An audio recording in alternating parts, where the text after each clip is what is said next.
ادع إلى سبيل ربك بالحكمة والموعظة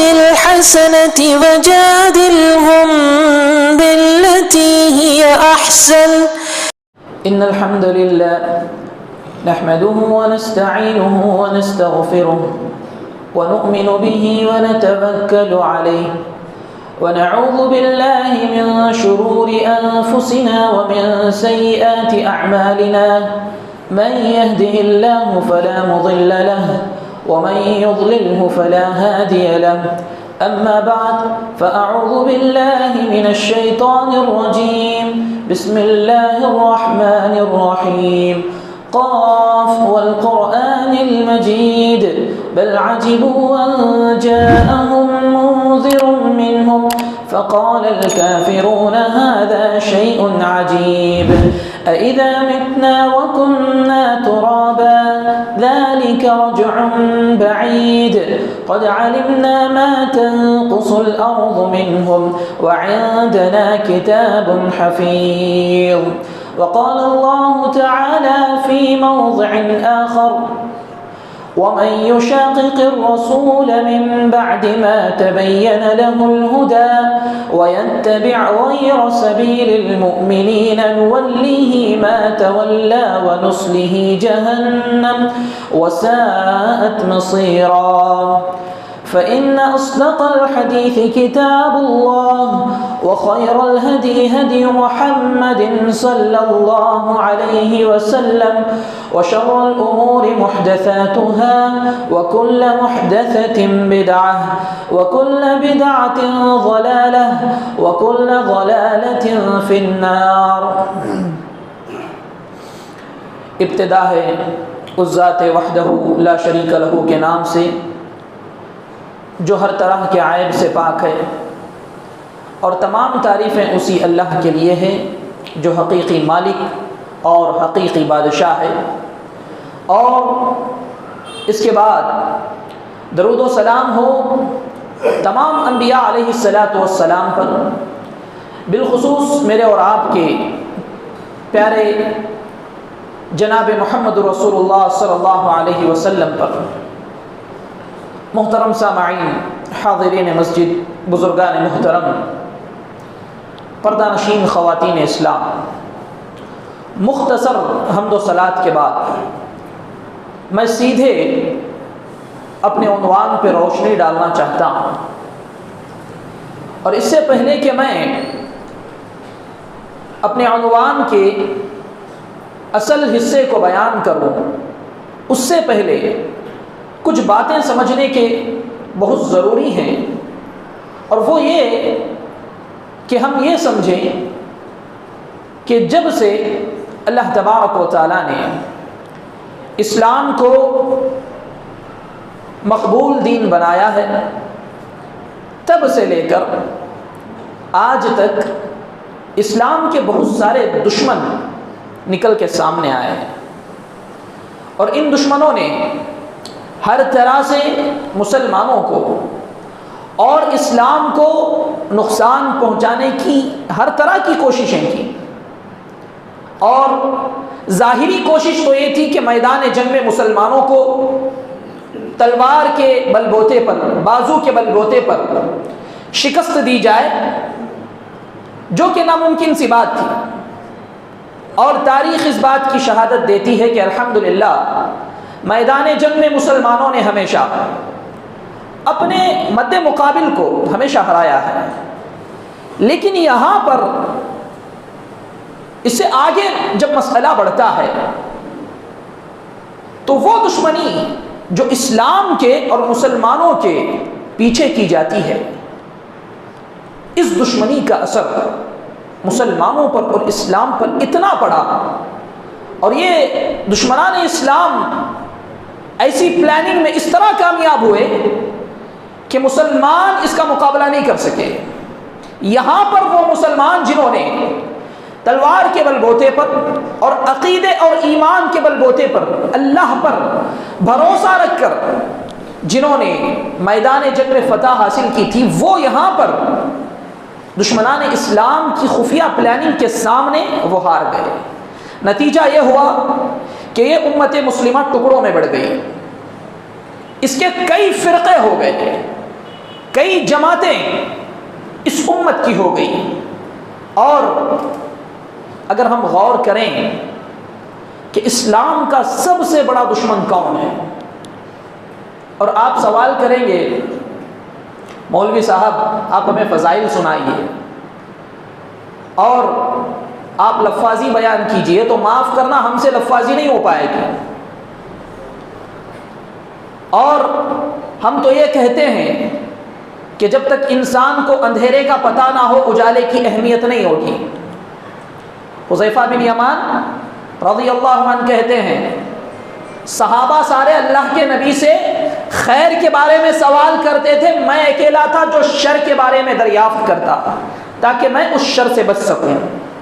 تو میں یہی آپ سے درخواست کرتا ہوں کہ آج مسلمانوں کی ذہنیت، مسلمانوں کا مزاج ایسا ہو چکا ہے، کوئی بھی بات چیخ کے چلا کے بتاؤ سبحان اللہ کے نعرے لگائے، اور ہم قرآن و حدیث کی بات کریں تو آپ کے کانوں پہ سانپ سونگ جائے۔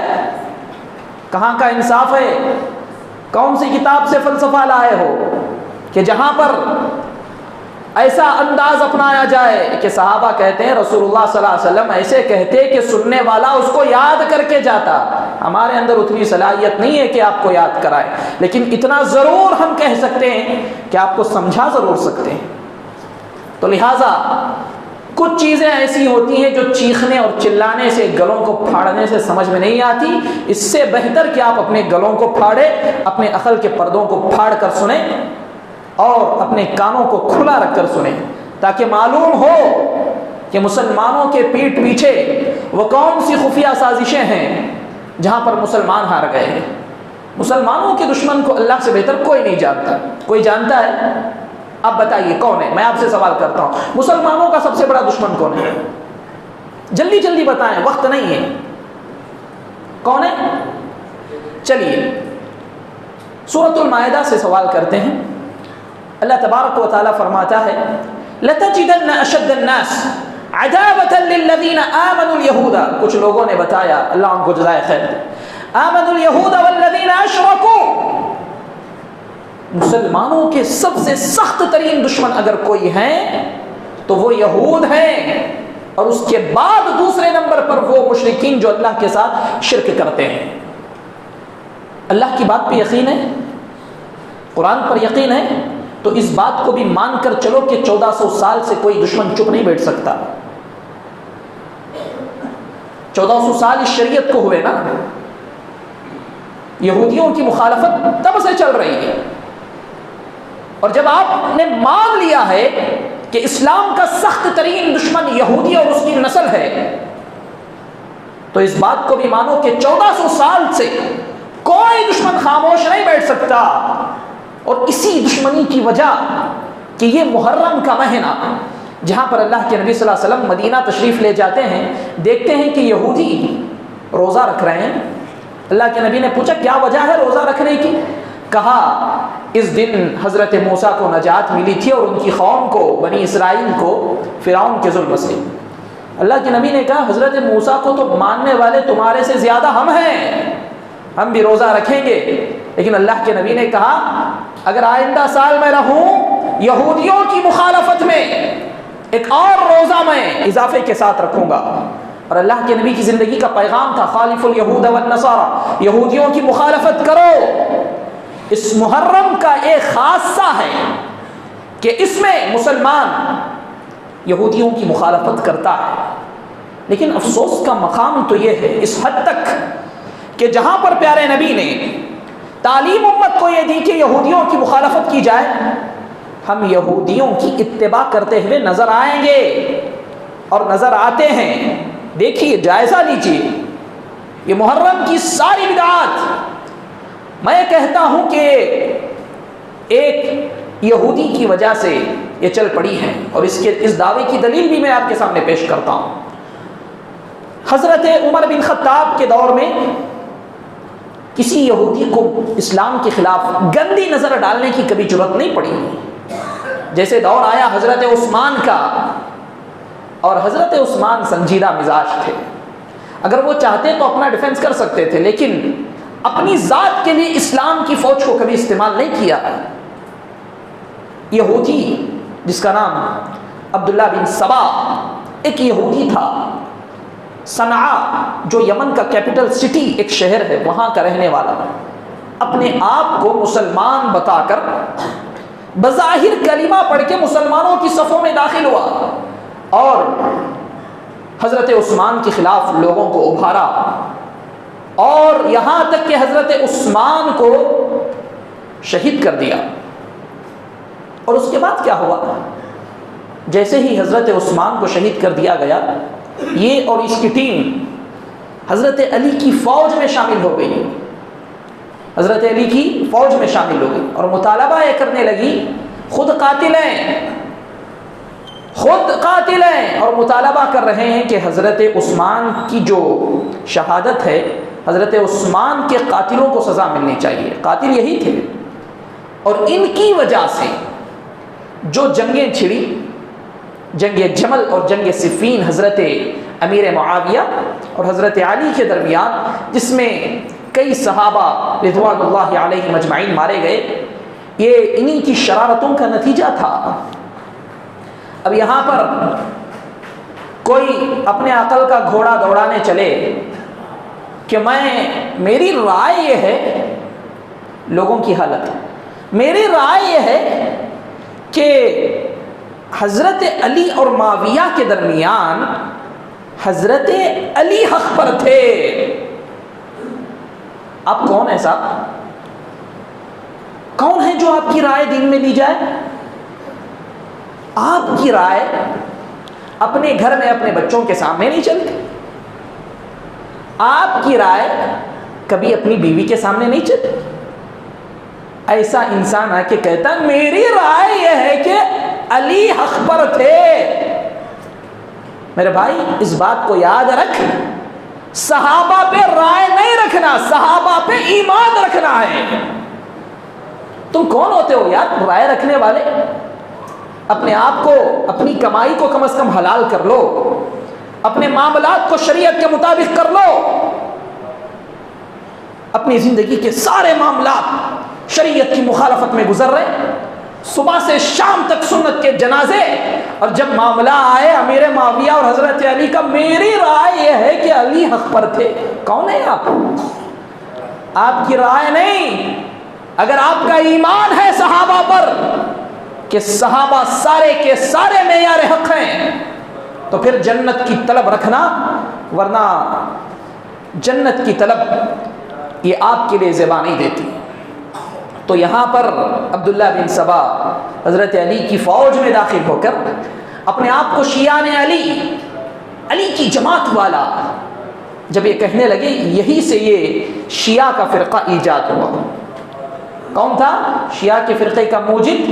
عبداللہ بن سبا، جو ایک یہودی تھا. ابن جریر طبری اور بہت سارے مؤرخین اپنی کتابوں میں لکھتے ہیں کہ شیعہ کا موجد، شیعہ مذہب کو جس نے ایجاد کیا، وہ ایک یہودی تھا. اور اچھا، اب یہاں پر مسلمانیت کا لبادہ اوڑھ کر اس نے کیا کیا؟ اس نے دیکھا کہ مسلمان چند ایسے ہیں جو دین کو عقل اور رائے پر نہیں رکھتے، شریعت کی بنیاد پہ سمجھتے ہیں، اور شریعت کی بنیاد پہ سمجھنے والے ہی اصل عقل مند ہیں. اس بات کو سمجھ لیں. انہوں نے دیکھا کہ مسلمانوں میں ایک اکثر پاگلوں کی ایک جماعت ہے، جنہوں نے اپنا نام صرف جو ہے مسلمانوں کا رکھ لیا ہے، لیکن ان کے کام مسلمانوں کے نہیں ہے. تو اس نے کیا کیا؟ ایسے ان پڑھ مسلمانوں کو پکڑا اور ان کے عقیدوں کو خراب کیا. اور اس نے عقیدے کے بارے میں کیا کیا؟ سب سے پہلے مسلمانوں کی بڑی بڑی جو شخصیتیں تھیں ان کو پکڑا. مثال کے طور پہ اللہ کے نبی صلی اللہ علیہ وسلم، حضرت عیسیٰ. وہ ان پڑھ مسلمانوں سے سوال کرتا کہ دیکھو حضرت عیسیٰ کے بارے میں تمہارا عقیدہ ہے؟ کیا عقیدہ ہے؟ کہ قیامت کے قریب حضرت عیسیٰ آئیں گے. ٹھیک ہے، آئیں گے. تو حضرت عیسیٰ افضل ہے یا اللہ کے نبی افضل ہے؟ ظاہر سی بات ہے یار، ایک مسلمان سے سوال کرو گے تو وہی یہی بتائے گا کہ اللہ کے نبی صلی اللہ علیہ وسلم سارے انبیاء سے افضل ہے. اس نے سوال کیا اگر اللہ کے نبی افضل ہیں تو اللہ کے نبی قیامت کے قریب کیوں نہیں آ سکتے؟ حضرت عیسیٰ ہی کیوں آئیں گے؟ اللہ کے نبی کیوں نہیں آ سکتے؟ کیا مسئلہ چھیڑا؟ ختم نبوت پہ ڈاکہ ڈالا گیا۔ بات سمجھ میں آئی؟ کہاں سے حملے کیے جاتے ہیں اور ان حملوں کا اثر کہاں تک ہوتا ہے؟ ختم نبوت پر ڈاکہ ڈالا گیا، یعنی مسلمانوں کا وہ عقیدہ کہ اللہ کے نبی خاتم النبیین ہیں، آپ کے بعد کوئی نبی آنے والا نہیں، اس عقیدے پر ڈاکہ ڈالا گیا۔ اور آج نتیجے میں دیکھیے شکیل بن حنیف کا فتنہ، فلاں کا فتنہ، فلاں کا فتنہ، اور مسلمان آنکھ بند کر اس فتنے میں کودے جا رہے ہیں۔ اب سمجھ میں آیا کہ کیوں سمجھنا ضروری ہے، کیوں سمجھنا ضروری ہے۔ اور اس کے بعد اس نے دیکھا کہ یہ بات بھی میری مان لی گئی، تو اس نے کیا کیا؟ حضرت علی کی جھوٹی موٹی محبت لوگوں کے سامنے ظاہر کرتا کہ حضرت علی میرے نزدیک ایسے ہیں ویسے ہیں، یہاں تک کہ اس نے عبداللہ بن سبا نے مسلمانوں کے سامنے یہ باتیں کہی کہ دیکھو حضرت علی اصل میں یہ صحابی نہیں ہے۔ اچھا پھر کیا تھے بھائی؟ اس کا کہنا تھا کہ پیغمبر جو اللہ کے حضرت جبرائیل تھے جو وحی لے کر آتے تھے، اصل میں حضرت جبرائیل کو جو ہے شک ہو گیا، وہ کنفیوز ہو گئے، اور اس کنفیوزنگ کی بنا پر بجائے اس کے کہ وہ وحی لے کر حضرت علی کے پاس جاتے چلے گئے اللہ کے نبی کے پاس، نعوذ باللہ، اور اس طرح اللہ کے نبی بنائے گئے۔ حقیقت میں نبی کون ہونے چاہیے تھے؟ حضرت علی۔ اچھا یہ بات بھی لوگوں نے مان لی، یہ بات بھی لوگوں نے مان لی، کس دلیل کی بنا پر؟ محبت۔ ارے اس سے یہ اتنی محبت کرتا ہے علی سے، بھائی جھوٹ تو نہیں بول سکتا نا، ہاں جھوٹ تو نہیں بول سکتا نا، اتنی محبت علی سے کرتا ہے، جھوٹ کیسے بولے گا؟ لوگوں کا وہم، لوگوں کا گمان، جھوٹ نہیں بول سکتا۔ عقیدت کی بنیاد پہ دین میں دلیل نہیں پیش کی جاتی میرے بھائی، جتنی بھی محبت تم ظاہر کرو دلیل کی بنیاد پہ ظاہر کرو، جتنی بھی محبت تم کرو کسی صحابی سے، کسی نبی سے، کسی آدمی سے، دین کی بنیاد پہ ظاہر کرو، اس محبت کی دلیل دین سے ملنی چاہیے۔ اور اس سے آگے بڑھ کر اس نے یہ کیا کہ مسلمانوں میں یہ کہنے لگا کہ دیکھو یہ جو حضرت علی ہے نا، ان کا درجہ نبی سے بڑھ کر ہے، اور وہ کیسے ہے؟ وہ کیسے ہے؟ ہماری زبانیں یہ گوارا نہیں کرتے کہ ہم ان مسائل کو چھیڑیں، لیکن قرآن کے سارے مسائل میں سے ایک مسئلہ علم المخاصمہ، کہ قرآن تمام گمراہ فرقوں کا علم مسلمانوں کو دیتا ہے، تو اسی بنیاد پر میں آپ کے سامنے مسائل رکھ رہا ہوں۔ تو اس نے کہا کہ دیکھو یہ جو حضرت علی ہے نا، یہ نبی سے بڑھ کر ہیں، گویا یہ اللہ کا روپ دھارن کر کے یہ زمین پر اترے ہیں، اور اسی عقیدے کی بنیاد پر آج ہمارے مسلمان یا علی مدد کے نعرے لگاتے ہیں۔ سمجھ میں آئی بات؟ کنیکشن کہاں سے ہے؟ اسی بنیاد پر جس کی بنیاد ایک یہودی اسلام کے سخت ترین دشمن نے رکھی تھی، آج اس کا عقیدہ بچے بچے کی زبان پر، بچے بچے کی زبان پر، عورتوں کی زبان پر، مردوں کی، بوڑھوں کی زبان پر، یا علی مدد، گاڑیوں پر، ادھر فلاں۔ کس کا عقیدہ رکھا تم نے پتا ہے؟ ایک یہودی عبداللہ بن سبا کا عقیدہ تم اپنی پیشانیوں پر چپکا کے جا رہے ہو اور کہہ رہے ہو کہ ہمیں اہل بیت سے محبت ہے۔ نعوذ باللہ، سنو تو صحیح، علی کو پتا چلا رضی اللہ عنہم ورضوا عنہ، علی کو پتا چلا کہ یہودی میرے بارے میں یہ کہتا ہے، نعوذ باللہ، اس کو پکڑا حضرت علی نے، اس کے ساتھیوں کو پکڑا، اور جو بھی یہ عقیدہ رکھتا تھا حضرت علی نے ان کو زندہ آگ میں جلایا۔ اب کہو یا علی مدد،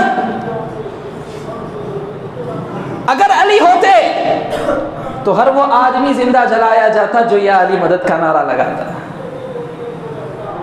سمجھ میں آئی بات؟ کچھ باتیں چیخنے چلانے سے نہیں، سنجیدہ مزاج اپنانا پڑتا ہے۔ اب آگے بڑھتے ہیں۔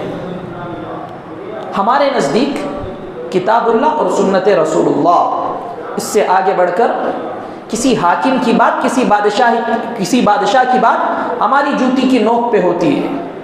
ٹھیک ہے. اب اس سے آگے بڑھ کر دیکھتے ہیں. یہی چیز ہمارے لیے معیار حق ہے قیامت تک. جو ان دو چیزوں کو چھوڑا وہ گمراہ ہوا. لیکن یہ شیعہ مذہب کے ماننے والے، ان کے نزدیک کتاب اللہ نہیں، وہ اللہ کی کتاب نہیں مانتے. ان کا کہنا ہے کہ یہ جو کتاب اللہ ہے اس میں اختلاف ہو گیا، چینجنگ ہو گئی. اصل کتاب تو وہ ہے، اصل قرآن تو وہ ہے جس کو حضرت علی نے مرتب کیا تھا.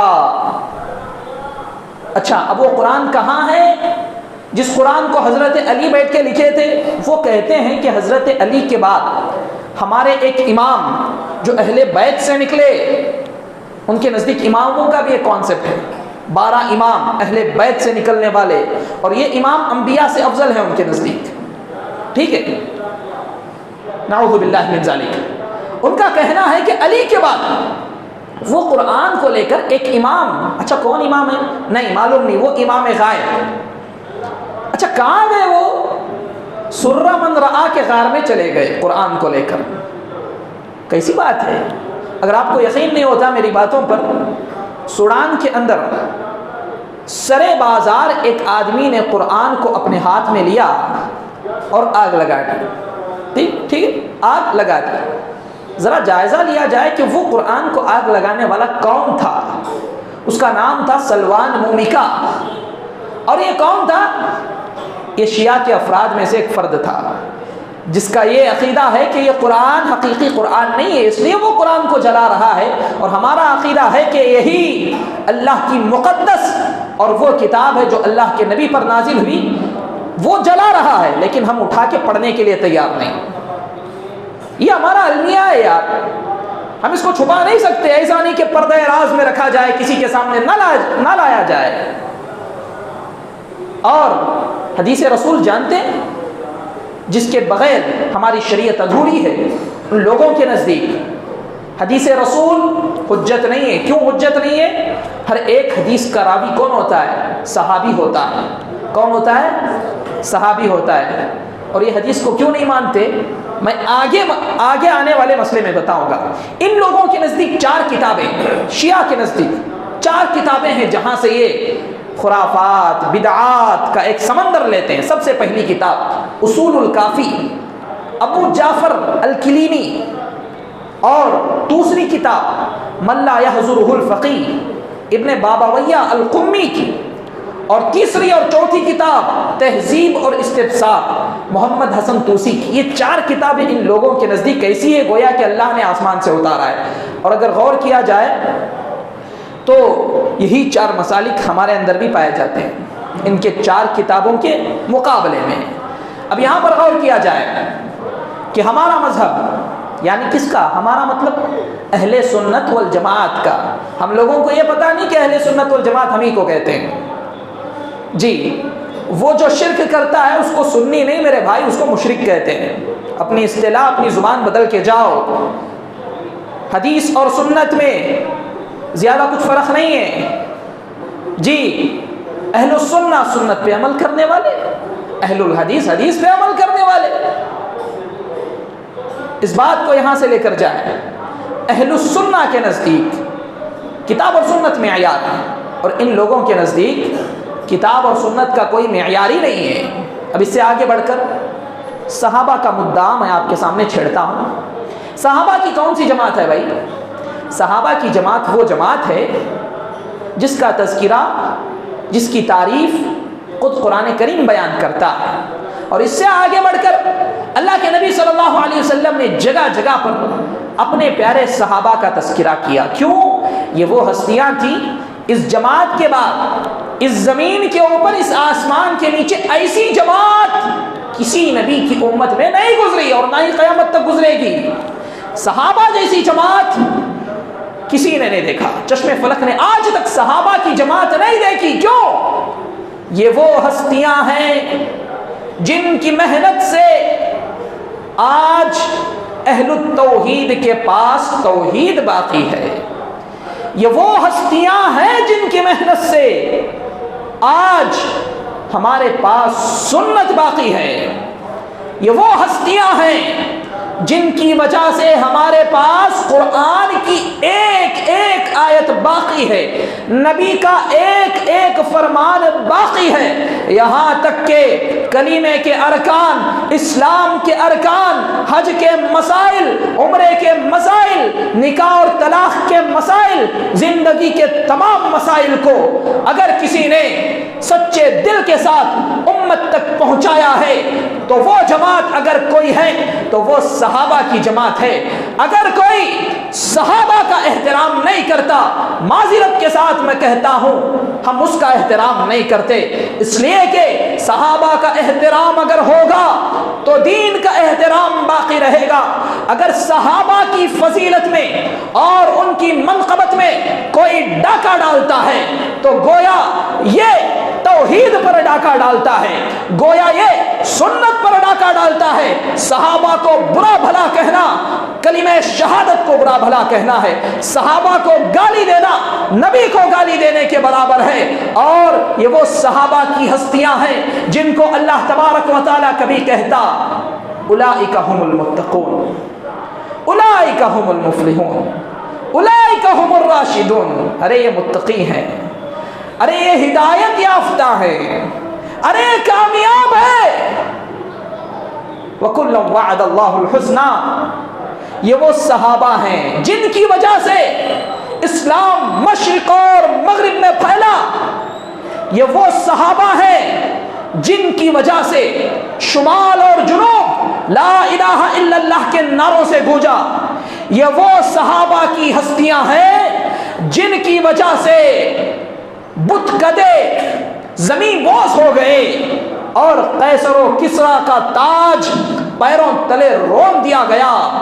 علامہ اقبال نے کہا تھا صحابہ کی شان میں دی اذانیں کبھی یورپ کے کلیساؤں میں اور کبھی افریقہ کے تپتے ہوئے ریتوں میں، دشت تو دشت دریا بھی نہ چھوڑے ہم نے، بحر ظلمات میں دوڑا دیے گھوڑے ہم نے۔ ایسی ہستیوں کو یہ شیعہ کی ساری ملعون جماعت کافر کہتی ہے، نعوذ باللہ۔ صحابہ کافر؟ تو حدیث ہے تمہارے پاس؟ جو حدیث تم حضرت علی کی شان میں پڑھتے ہو ذرا دیکھو کہ اس کے راوی کون ہوتے ہیں۔ اس کا راوی ایک صحابی ہوتا ہے جس کو تم کافر کہتے ہو۔ جو حدیث حضرت حسنین رضی اللہ عنہما کی شان میں پڑھی جاتی ہے اس حدیث کے راوی ایک صحابی ہوتے ہیں جن کو تم کافر کہتے ہو۔ حضرت فاطمہ رضی اللہ عنہا جن کی شان و منقبت میں جتنی احادیث ہیں وہ کون روایت کرنے والے ہیں؟ صحابہ تو ہیں میرے بھائی، صحابہ تو ہیں۔ اب یہ سوال نہ کرنا کہ تم اہل بیت کی تعریف اور فضیلت کیوں بیان نہیں کرتے۔ یاد رکھنا الحمدللہ اہل بیت کی فضیلت اور منقبت یہ پہلے سے محفوظ ہے اور آج بھی ہر ایک کی زبان میں محفوظ ہے۔ اگر محفوظ نہیں ہے تو شیعہ کے پروپیگنڈے سے خلیفہ اول ابو بکر صدیق کی منقبت محفوظ نہیں ہے، اگر محفوظ نہیں ہے تو شیعہ کے پروپیگنڈے سے حضرت عثمان کی فضیلت باقی نہیں ہے، حضرت عمر کی فضیلت باقی نہیں ہے۔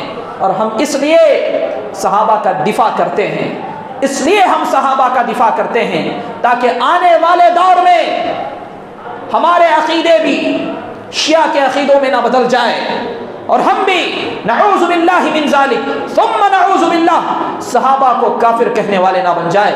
یاد رکھنا جنت میں جو ایمان تم کو لے کر جائے گا اس ایمان کا معیار اللہ نے فرمایا اولئک الذین ھدی اللہ فبہداہ مقتدی، اور اللہ تبارک و تعالیٰ نے ایمان کا معیار یہ بتایا فَإِنْ آمَنُوا بِمِثْلِ مَا آمَنْتُمْ بِهِ فَقَدْ اهْتَدَوْا، اگر ایسا ایمان جو جنت میں لے کر جاتا ہے چاہتے ہو تو صحابہ کی طرح ایمان لے کر آؤ۔ اور پیارے نبی نے یہ فرمایا میرا راستہ صحابہ کا راستہ دونوں برابر ہے، جو میرے راستے پر ہے اور جو میرے صحابہ کے راستے پر ہے گویا وہ میرے راستے پر ہے۔ حدیث دیکھیے اللہ کے نبی نے فرمایا بنی اسرائیل کے 72 فرقے ہو گئے تھے اور میری امت کے 73 فرقے ہو جائیں گے، ہر ایک جہنم میں جائے گا سوائے ایک فرقے کے۔ صحابہ نے پوچھا اللہ کے نبی وہ کون سا فرقہ ہے؟ اللہ کے نبی نے فرقے کا نام نہیں بتایا، منہج بتایا۔ فرقے کا نام نہیں بتایا، منہج بتایا کہ کس منہج پہ چلنے کے بعد آدمی جنت کا مستحق ہوتا ہے۔ اور آگے اللہ کے نبی نے فرمایا اچھا سنو میں وہ منہج بتانے جا رہا ہوں۔ کیا منہج ہے؟ اللہ کے نبی نے کہا ما انا، جس چیز پر میں کھڑا ہو جاؤں باقی رہوں۔ اتنا کافی تھا یار، اتنا کہتے کافی تھا۔ اللہ کے نبی نے یہاں رکنا گوارا نہیں سمجھا۔ اللہ اکبر۔ اللہ کے نبی نے کہا وہ اصحابی، جس چیز پر میرے صحابہ ہو، یعنی جو صحابہ کو نہیں مانتا وہ دراصل مجھے نہیں مانتا۔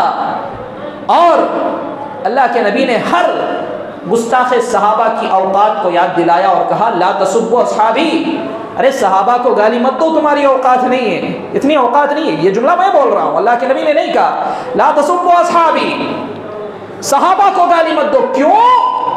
لو انفق منکم مثل احد ذهبا، تم میں سے کوئی احد کے پہاڑ کے برابر سونا خرچ کرے اللہ کے راستے میں، میرا صحابی ایک سیر جو اللہ کے راستے میں خرچ کرے، تم اس ایک سیر جو کی فضیلت اور ثواب حاصل نہیں کر سکتے، تو لہذا آسمان پہ تھوکنا بند کرو، چاند پہ تھوکنا بند کرو، چہرہ گندا تمہارا ہوگا۔ صحابہ کی شان میں نبی نے تعریف کر دی، اللہ نے تعریف کر دی، تو تمہاری گستاخیوں سے صحابہ کی شان نہ گھٹنے والی ہے اور نہ کوئی ان کے مقام میں کوئی کمی آنے والی ہے۔ اور ان لوگوں کے نزدیک ایک مسئلہ ہے، مسئلہ تبرہ، مسئلہ برات۔ اس کا مطلب کیا ہے؟ اس مسئلے کا مطلب ہے کہ جو بھی شیعہ بنتا ہے اس کے اوپر یہ لازم ہے کہ وہ ہر صحابی کو سوائے اہل بیت کے، اور اہل بیت میں بھی کون ہے؟ صرف 5 لوگ، صرف 5 لوگوں کو شمار کرتے ہیں۔ اللہ کے نبی کی بیویاں، اللہ کے نبی کی بیٹیاں، اللہ کے نبی کے داماد، کہاں ہیں سارے؟ سب کو کافر کہتے ہیں۔ اور ان کے نزدیک ایک عبادت ہے، اور آپ جا کے ایران کے ممالک میں دیکھو، مساجد کی صحن میں باقاعدہ ایک ایک فرش پر کہیں پر حضرت عائشہ کا نام ہوتا ہے، کہیں پر عمر کا نام ہوتا ہے، کہیں پر ابو بکر کا نام ہوتا ہے، اور لوگ ان مقدس ناموں کو بے دردی سے روندتے ہوئے پھرتے ہیں۔ یہ ان کا عقیدہ ہے میرے بھائیوں۔ اور آپ یاد رکھو، آپ کو معلوم ہوا صحابہ کی شان میں گستاخی کرنے والا کون ہے؟ اب یہاں رک کر سمجھیے، ہمارے مسلمانوں میں کچھ ایسے لوگ پیدا ہو گئے ہیں جو صحابہ کو گالیاں دیتے ہیں، اپنے آپ کو اہل سنت والجماعت تو کہتے ہیں، یا اس سے آگے بڑھ کر علمی کتابی اپنے آپ کو کہتے ہیں۔ میں ظاہر سی بات ہے، میں کھل کر بولنا چاہتا ہوں، محمد علی مرزا جو آج ہر ایک جاہل کا استاذ بنا بیٹھا ہے، ہر ایک عقل کا دشمن بغیر کسی تحقیق کے اس کی تقلید کرتا ہے، اس نے امیر معاویہ کو نعوذ باللہ شرابی کہا، حضرت عائشہ کو ظالم کہا، حضرت ابو بکر کو غصب کرنے والا کہا، اور یہ ہمارے مسلمان بھولے بالے اس کی تقلید میں اندھے صحابہ کے بارے میں عقیدہ رکھتے ہوئے چلے جا رہے ہیں۔ میں نے آپ کو سارے اشارات دے دیے، اب آپ فیصلہ کیجئے کہ محمد علی مرزا اور اس کے ماننے والے یہ شیعہ ہیں یا اہل سنت والجماعت ہیں، اب آپ فیصلہ کیجئے۔ اور اس سے آگے بڑھ کر شیعہ کے چند اور مسائل میں آپ کے سامنے رکھنا چاہتا ہوں۔ ان لوگوں کے نزدیک ایک مسئلہ ہے، مسئلہ رجعت، بہت ساری تفصیلات ہیں، وقت نہیں ہے کہ میں ان ساری باتوں کو آپ کے سامنے رکھوں، جتنا مناسب ہو سکے میں کوشش کر رہا ہوں کہ آپ کے سامنے ان ساری باتوں کو پیش کروں۔ مسئلہ رجعت، کیا مسئلہ ہے مسئلہ رجعت؟ قرآن و سنت کا انکار کرنے والا یہ دنیا میں کبھی عزت نہیں پاتا۔ انہوں نے دیکھا کہ خلیفہ اول حضرت ابو بکر صدیق، خلیفہ دوم حضرت عمر فاروق، خلیفہ سوم حضرت عثمان رضوان اللہ علیہ مجمعین، اللہ نے ان کو بڑی عزتیں دنیا میں تھیں، ہر ایک کی زبان میں ان خلفاء کی تعریف۔ تو انہوں نے کیا کیا، ان لوگوں کو ذلیل ہونا چاہیے، بھائی ہم گالیاں دے رہے ہیں، یہ کیا معاملہ ہے کہ اللہ ان کو عزتیں دے رہا ہے؟ تو انہوں نے کیا یہ مسئلہ رجعت کو ایجاد کیا، اور اس مسئلہ رجعت کی کیا حقیقت ہے؟ امام مہدی جب قیامت کے قریب آئیں گے تو وہ کیا کریں گے، حضرت فاطمہ کو زندہ کیا جائے گا، حضرت علی کو زندہ کیا جائے گا، اور حضرت فاطمہ اور حضرت علی ان تینوں خلیفاؤں کے مقابلے میں مقدمہ دائر کریں گے، اور نعوذ باللہ من ذالک امام مہدی ان تینوں خلیفاؤں کو ایک درخت پر پھانسی پر لٹکائیں گے۔ ان لوگوں کا عقیدہ، تم کیا جانو حضرت عمر کی شان۔ عبداللہ بن مسعود کہتے ہیں مکے میں مسلمان ایسے جی رہے تھے گویا ان کی کوئی حیثیت نہیں ہے۔ عمر جب اسلام لے کر آیا، عمر جب اسلام لے کر آیا تو کہتے ہیں ما زلنا اعزا منذ اسلم عمر، جب عمر اسلام لے کر آئے تب مسلمان سر اٹھا کر جینے کے قابل بنے۔ ابو بکر کی ذات کیا جانو تم؟ صحابی نے پوچھا اللہ کے نبی جنت کے 8 دروازے، بتائیے بھلا کوئی ایسا بھی ہوگا جو 8 دروازوں سے داخل ہوگا؟ اللہ کے نبی نے کہا یہ ابو بکر ہے جو 8 دروازوں سے داخل ہوگا۔ اللہ کے نبی نے کہا صلی اللہ علیہ وسلم دنیا میں ہر ایک کا بدلہ میں نے اس دنیا میں اتار دیا، یہ ابو بکر ہے جس کا بدلہ قیامت کے دن اللہ عطا کرے گا۔ تم کیا جانو شان صحابہ، تم کیا جانو پیارے نبی کے وہ مخصوص طلبہ جنہوں نے اللہ کے نبی صلی اللہ علیہ وسلم کی درسگاہ میں بیٹھ کر قرآن کو سیکھا بالمشافہ، کوئی سامنے نہیں تھا، بغیر کسی واسطے کے قرآن کو سیکھا۔ انہوں نے قرآن کو اترتے ہوئے دیکھا، نبی کو بات کرتے ہوئے دیکھا، نبی کو عمل کرتے ہوئے دیکھا، اور ہر ایک بات کو، ہر ایک عمل کو امت تک پہنچایا۔ اب آپ فیصلہ کرو، ایسا عقیدہ رکھنے والا جنت میں جائے گا یا جہنم میں جائے گا؟ جہنم کا مستحق ہے۔ تو اپنے عقیدوں کو ان شیعہ کے عقیدوں سے بچا کے رکھنا، بچا کے رکھنا، اور جب آپ بچائیں گے تبھی عقیدے کی بنیاد پر ہمیں جنت ملنے والی ہے، تبھی عقیدے کی بنیاد پر ہمیں جنت ملنے والی ہے۔ اور ان کے مسائل میں سے ایک اور مسئلہ ہے جس کو بتا کر میں اپنی بات کو ختم کرتا ہوں۔ ایک مسئلہ ہے مسئلہ طینت۔ مسئلہ طینت کیا ہے؟ تین کہتے ہیں عربی میں مٹی کو، کس کو کہتے ہیں؟ مٹی کو عربی میں تین کہتے ہیں۔ انہوں نے کہا دیکھو اللہ تبارک و تعالیٰ نے جب انسانوں کو بنانا چاہا 2 زمینیں اللہ نے بنائی۔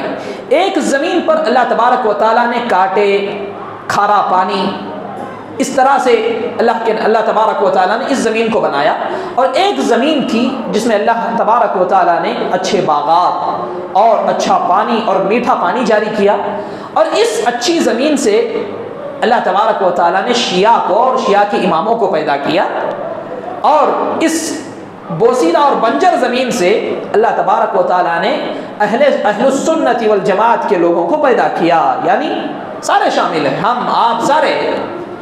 اب یہ کہتے ہیں اللہ تبارک و تعالیٰ نے پھر کیا دونوں مٹیوں کو ملا دیا، اور ملا کر حضرت آدم کو پیدا کیا، اور جب حضرت آدم کی اولاد شروع ہوئی تو اس میں شیعہ بھی نکلے، سنی بھی نکلے۔ اب مسئلہ سنیے، اب مزے کی بات ہے۔ اب کیا ہے، جو بھی سنی نیک کام کرتا ہے وہ سنی کا نیک کام نہیں ہے، وہ دراصل وہ شیعہ کا نیک کام ہے جس کی مٹی اس کے اندر مل گئی تھی۔ اور جو بھی شیعہ غلط کام کرتا ہے، گناہ کا کام کرتا ہے، وہ اس کا کام نہیں ہے، وہ اس کا گناہ نہیں ہے، بلکہ وہ اس سنی کی مٹی کی وجہ سے جو مٹی اس شیعہ کے اندر مل گئی تھی۔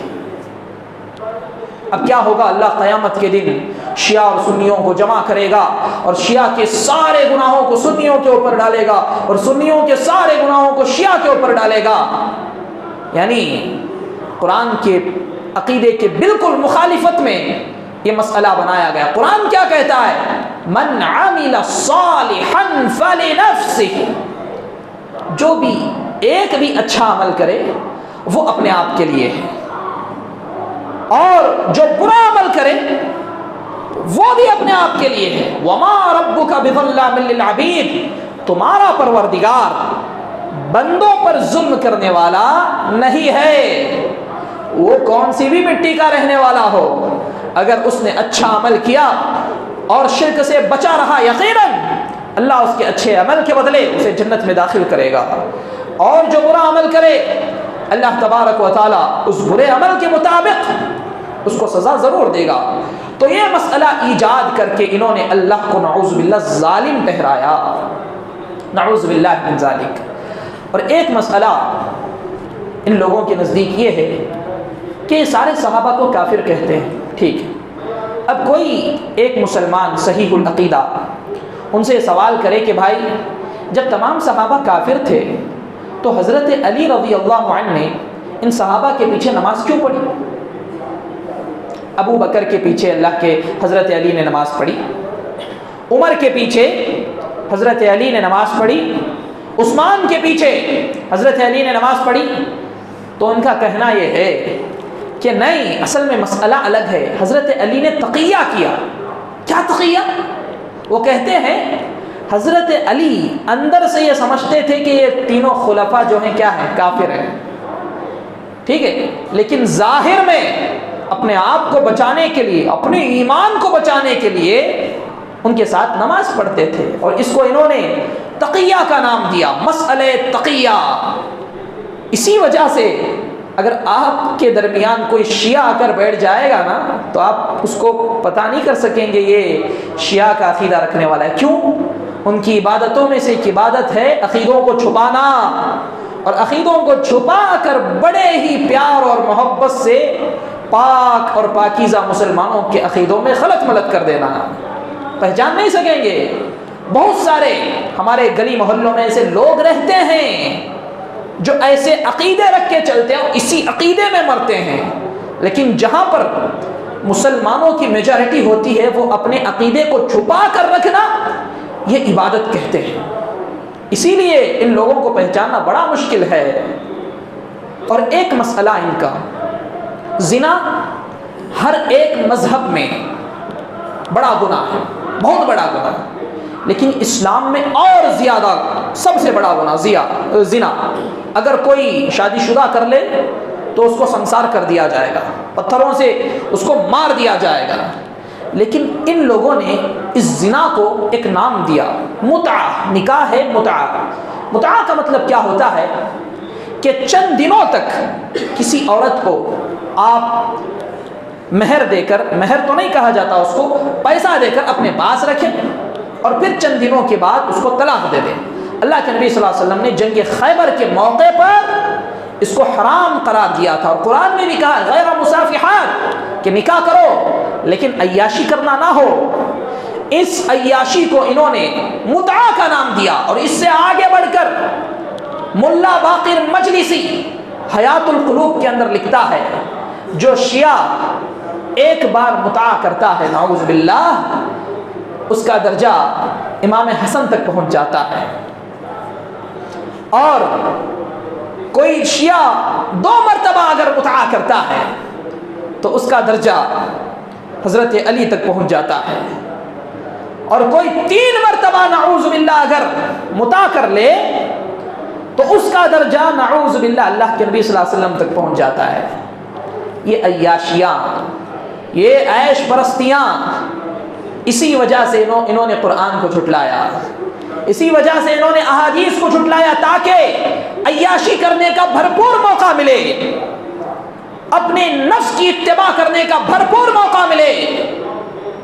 قرآن میں تو یہ ہے کہ کسی پاکیزہ عورت پر تہمت لگاتے ہو تو کوڑے مارے جائیں گے، زنا کرتے ہو، غیر شادی شدہ ہے تو کوڑے مارے جائیں گے، شادی شدہ ہے تو سنسار کیا جائے گا، حرام میں مبتلا ہوتے ہو تو اس کی الگ سزا ہے.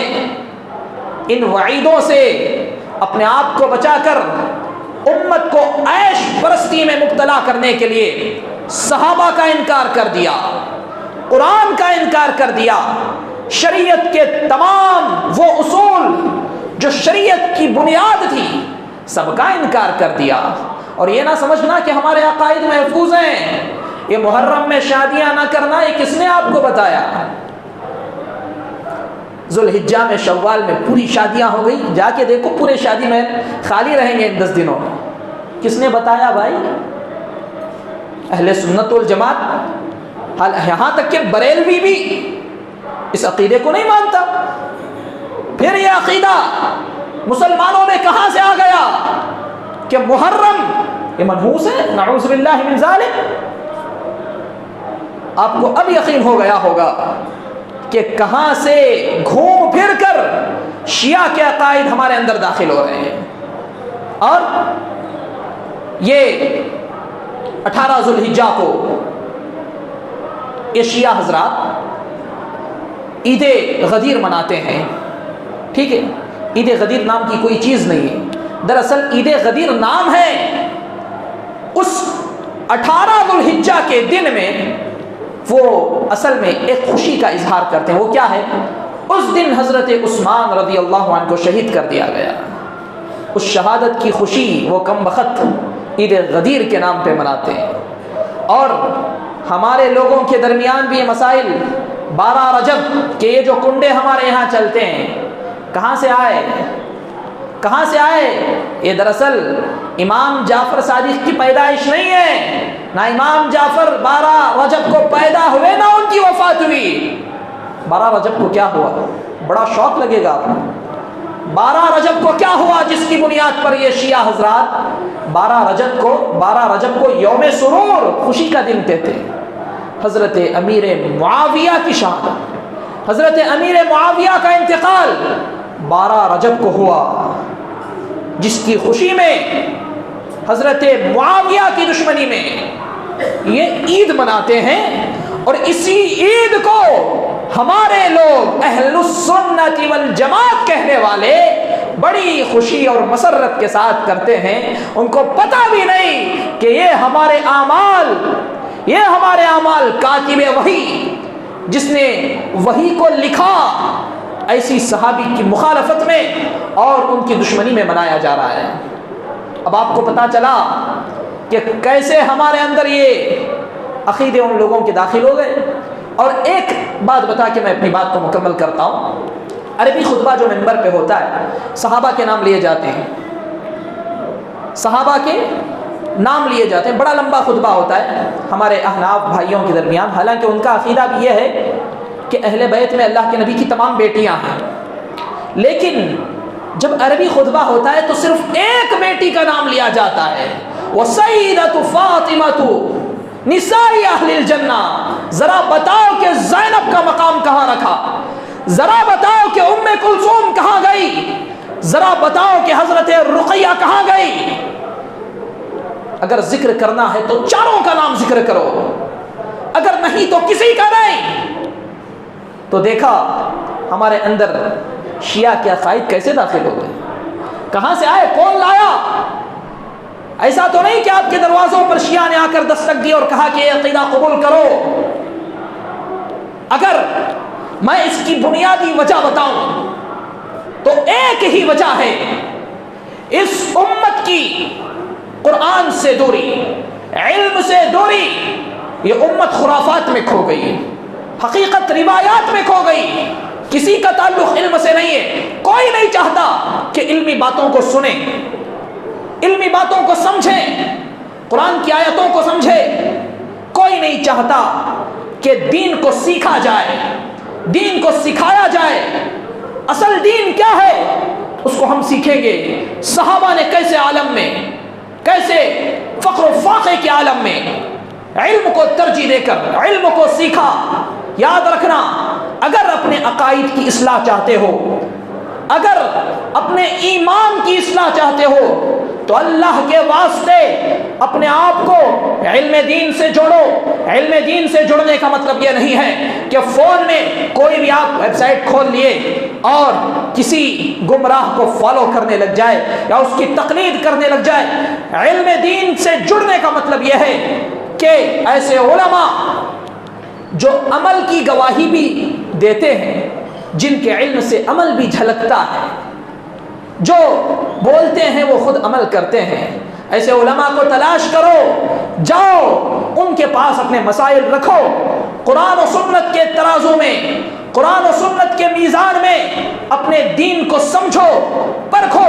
آج وہ دور نہیں رہا کہ کسی کے سننے سے اور بولنے سے سمجھ لیا جائے، آج وہ دور ہے کہ انسان چاند پر پہنچ رہا ہے، آج وہ دور ہے کہ انسان سولار سسٹم کو اپنے قبضے میں کیے ہوئے ہے، آج وہ دور ہے کہ انسان نے سورج کی دوری کو، دنیا کی مسافت کا، یہ جو ہے سورج کی دوری دنیا کی کتنی مسافت میں ہے یہ بھی معلوم کر لیا ہے۔ آج وہ دور نہیں ہے میرے بھائیوں کہ اندھے بہرے ہو کر کسی کے کہنے پر ہم کسی جو ہے اندھے کنویں میں کود جائے۔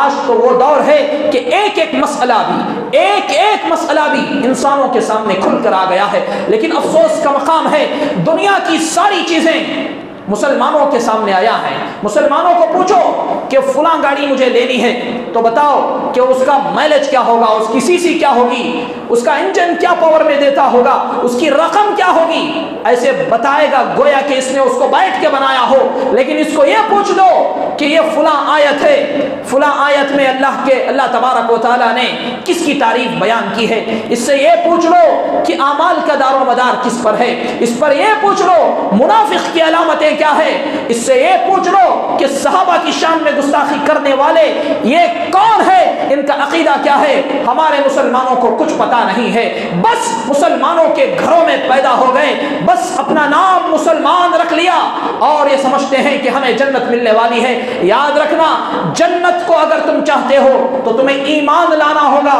اس طرح جس طرح صحابہ ایمان لے کر آئے۔ یہاں پر ایمان لانا تو دور کی بات ہے، صحابہ کو برا بھلا کہا جائے ان کے ایمان کا کیا اعتبار کیا جاتا ہے۔ لہٰذا میرے بھائیوں، میں بڑے درد دل کے ساتھ آپ کے سامنے یہ التماس کرتا ہوں، اپنے ایمان کی حفاظت کیجئے۔ یہ دور ہے فتنوں کا، بڑا مشکل ہے ایمان کو بچانا، بڑا مشکل ہے عقیدوں کو بچانا۔ جنت، اللہ کے نبی نے فرمایا جنت کو اللہ تبارک و تعالیٰ نے بہت ساری ناپسندیدہ چیزوں سے گھیر دیا ہے، بہت مشکل ہونی پڑتی ہے، توحید کے لیے جان کو لٹانا پڑتا ہے، سنت کے لیے مر مٹنا پڑتا ہے۔ لیکن لوگ یہ سمجھتے ہیں کہ ہم صحابہ کو گالی دے کر، نعوذ باللہ، اللہ کی شان میں گستاخی کر کے، نبی کی شان میں گستاخی کر کے، قرآن کا انکار کر کے ہم جنت کے مستحق ہو جائیں گے۔ یاد رکھنا، جنت کی خوشبو بھی تمہیں میسر نہیں ہوگی۔ لہٰذا اپنے ایمان کو، اپنے عقیدے کو علم سے جوڑو، اندھی تقلید کسی کی نہ کرو۔ میں بھی اگر کہہ رہا ہوں، آؤ مجھ سے دلیل پوچھو کہ فلاں بات آپ نے بتائی، دلیل بتائیے، انشاءاللہ اسی بات پر جو ہے میں اللہ تبارک و تعالیٰ سے دعا کرتا ہوں کہ اللہ تبارک و تعالیٰ ہمارے ایمان اور عقیدے کی حفاظت فرمائے۔ اللہ تبارک و تعالیٰ ہمیں علم حاصل کرنے کی توفیق عطا فرمائے، اور جو کچھ کہا گیا، سنا گیا، سب سے پہلے کہنے والے کو اور سننے والوں کو عمل کی توفیق عطا فرمائے۔ آمین۔ وآخر دعوانا ان الحمد للہ رب العالمین۔